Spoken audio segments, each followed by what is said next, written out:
I think there's like actions that are just completely unforgivable. Obviously, we all can think of a few, but there's also just, other things like within your all in your own personal life. Well, maybe you have done those horrendous things that we're thinking about, but there's also other things. It's just betrayal of a friend, and I imagine there's a lot of things in all of your guys' life where you think back to it and it's just like completely unforgivable. I have, and some of those things, you can share, but some of those things are just so fucked up that you just have to, like a skeleton in the closet. And today at therapy, I don't know how we really got into this conversation.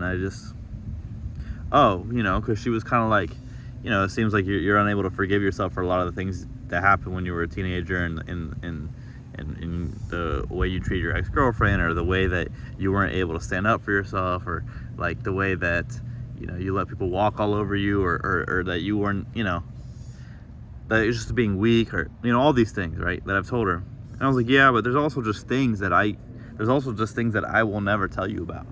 There's this, and I had forgot about this one thing for a little bit, but it's definitely my biggest regret in life. It's absolutely bankrupt morally, right? And I kind of, after a while of going back and forth, I was like, I just want to move on. Like, I don't want to tell you, and I told her, I was like, yeah, plenty of people have, end up, and take things to the grave. They die and they take those things to the grave. And she's like, yeah, but those people are slaves to those things, right? Yeah.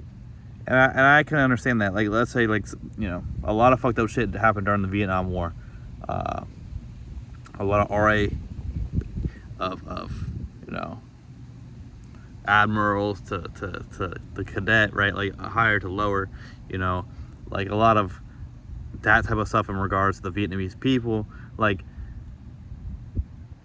there's a lot of fucked up shit that I think a lot, and just in general, veterans that they hold that in, right? That they're never gonna share any of that shit because it's so heinous, and they die with that pain, right? They die with never sharing that, and throughout their life, it is the thing it is the dark cloud that has gloomed over them since they've gotten back from the war, and the thing that's caused the PTSD and this internal, like not internal, but it's like this unforgivableness, like that no matter how much good you do in your life, you can never redeem for the bad you've done. And I have not something along those lines, right? But there is something, and I finally shared it with her, bits and pieces, not the whole story. And I didn't really, obviously I didn't feel better. But I'm just disgusted by it, right? Like, and that's why a lot of times the only person you can really talk to is God, because, like, if God is real, whatever your guys' beliefs are, that is the one, the fault we have as humans is there's things that are completely unforgivable, but a God can forgive all things, even the most heinous of acts, right? Can be forgiven, I guess, according to,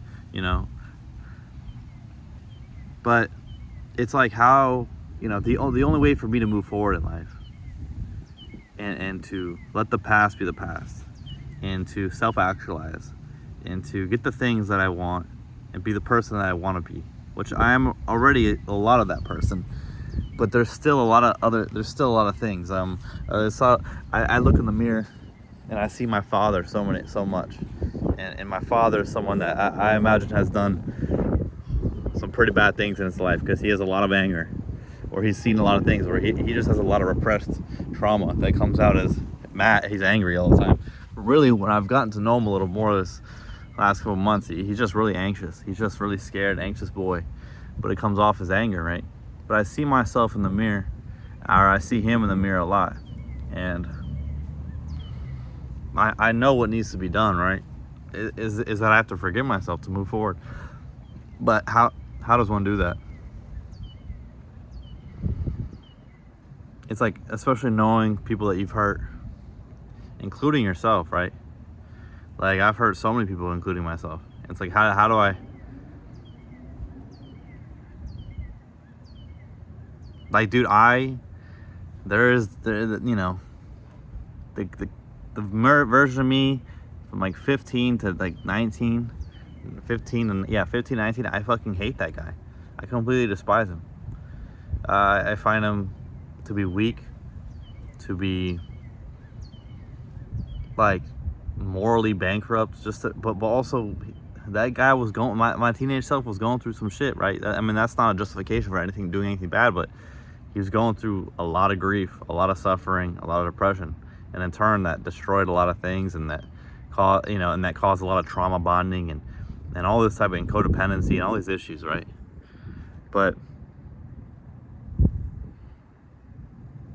can I find anywhere in my heart to forgive him? Because if I don't, I end up like my father, you know?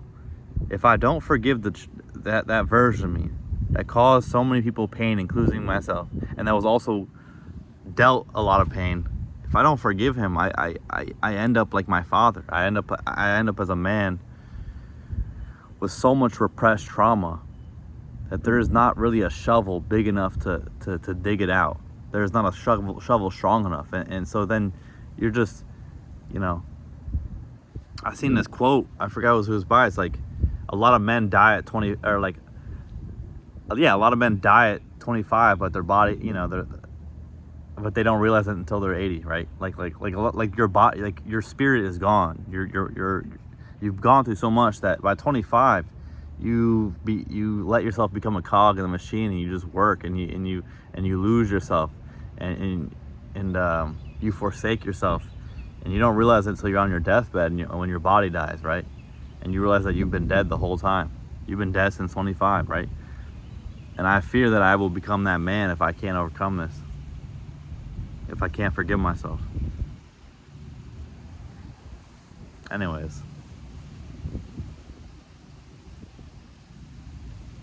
I don't know. And this is not something that, like, you know, like, I don't know. I think a lot of people have misconceptions of therapy, you know. A lot of times therapy is just a mirror.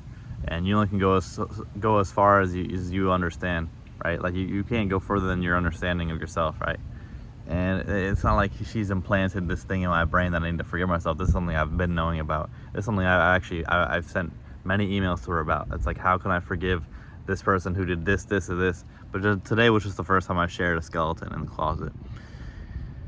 And I have a couple more. 100% I have a couple more.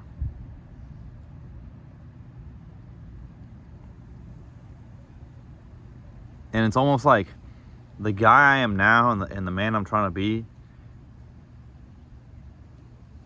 is to redeem my, like, it's not because, a lot of it is not even because okay, it is because I want to be a good guy, right? And I want to, you know, be a man I respect. But also, a lot of it is just feeling the need to redeem myself for all the wrongs I've done, you know?